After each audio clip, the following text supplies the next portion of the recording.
প্রধান উপদেষ্টার কক্সবাজার ও উখিয়া সফর নিয়ে বিস্তারিত জানাতে উখিয়া থেকে আমাদের সাথে যুক্ত হচ্ছেন সহকর্মী মুজাহিরুল হক রুমেন।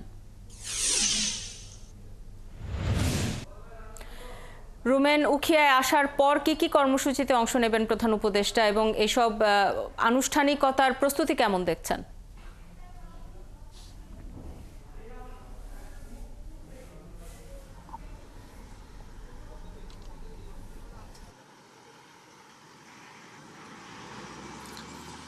প্রধান উপদেষ্টা এবং জাতিসংঘ মহাসচিব ঢাকা থেকে রওনা করার পরে এখানে আপনার কক্সবাজার এয়ারপোর্টে পৌঁছাবেন এবং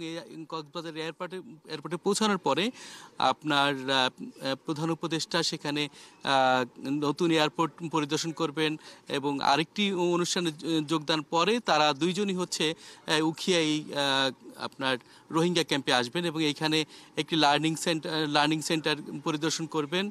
একই সাথে কালচারাল সেন্টার পরিদর্শন করবেন। তারপর একটি পাটজাত পণ্য উৎপাদন কেন্দ্র পরিদর্শন শেষে এখানে প্রায় লক্ষাধিক রোহিঙ্গার সাথে আপনার আজকের ইফতারে অংশগ্রহণ করবেন এবং এই সফরের মধ্য দিয়ে আসলে এই মুহূর্তে রোহিঙ্গা নিয়ে যেই ধরনের সংকটে বাংলাদেশ পড়ছে সেই সব সংকটের একটা সমাধান আসার সম্ভাবনা দেখছেন আসলে সংশ্লিষ্টরা এবং